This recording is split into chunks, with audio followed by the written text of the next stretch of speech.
Ito mga kailong, may scrambler tayo dito ng Honda CB110. Bali hindi siya umaandar.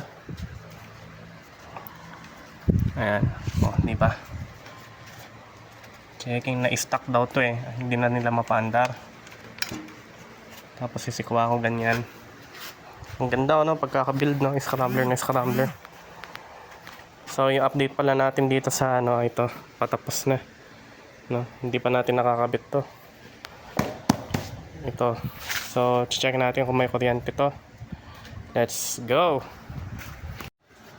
Dito, kapag magpapaandar tayo ng motor at ayaw umandar, una niyang uunahin i-check is kung may kuryente nga ba itong galing sa kanya ignition coil. So, ito nga. Bago ko sipain, check ko muna tong langis. Kung may langis nga ba, which is good naman, meron. And then, ito nga, i-check natin to. Kung may kuryente nga ba siyang nilalabas o wala. Maririnig nyo naman ng pitik eh. Kapag meron, i-on natin, naka-on na. So, wala siyang kuryente na binibigay. Ang susunod yung i-check ay CDI. Ngayon, kapag ang CDI ay loose, tapos binalik nyo at nagka-kuryente, CDI ang problema. So nag-loose lang nun. Pero kung CDI na ilagay na lahat, pati itong sa spark plug wala pa rin nilalabas na kuryente, doon na tayo mag-check sa kanyang stator. Ang i-check nyo doon ay ang black red na wire. So pinakamaraming is black, tapos may linya siya na red. Depende yan sa kulay ng or sa brand ng motor, kasi ang mga China ay ganun ang kulay. Sa Honda, i-check natin kung anong kulay yon. Pero halos katabi lang nun yun yung polisher na meron siyang kulay blue, white, or kulay blue. Yung katabi ng wire. Mamaya na yan. So ito, nakalagay pala ito sa kanyang manifold. Tapos itong manifold na ito nakalagay sa kanyang breather, sa airbox. So ito walang kuryente, check natin yan yung kanyang supply ng airbox, yung kanyang ignition coil. So nakalagay naman yung kanyang ignition coil dito. Ayan, nakailagay. Ngayon yung kanyang CDI, bubuksan natin. Ayan siya. So itong nasa ilalim, inalis na nila. Tapos ito ang kanyang igniter, yung nasa taas. Tapos ito yung kanyang polisher. So i-charge muna natin yung battery. Kapag may charge ang battery, doon siya magbibigay ng kuryente dahil nga battery operated siya. Okay, check muna natin, charge muna natin.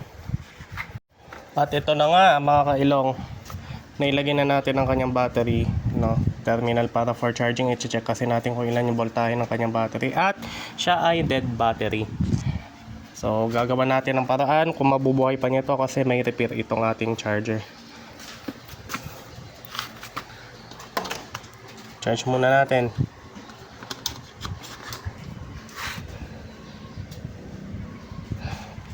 So pa-checking na iba pang wire niya, no.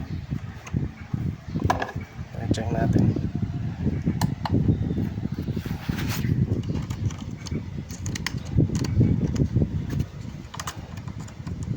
Ayun.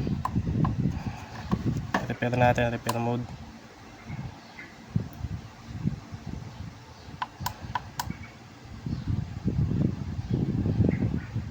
Ayan. So pan checking, no. Ito meron siyang nakalitaw na live wire dito. Positive, tapos nakadikit kanina dito. Ayan. Delikado. Kaya pala nag-drain siya ng battery totally. Moment of truth, hindi na nabuhay yung battery. Binalitan natin ng battery na bago. And then napalitan na rin ng sikwako. Tapos sinayos ko yung wiring ng CDI. Nilagyan na natin ng gas. Pandarin natin.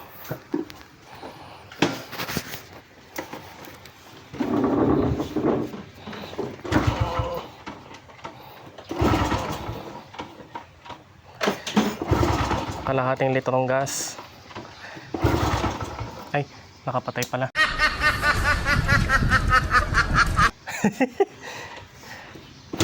Walang yan, nakapatay pala yung susi.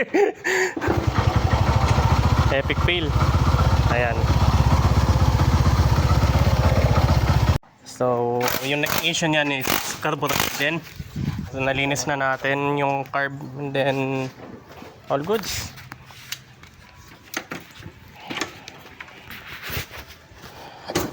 Hop. Yun o, di ba? One kick.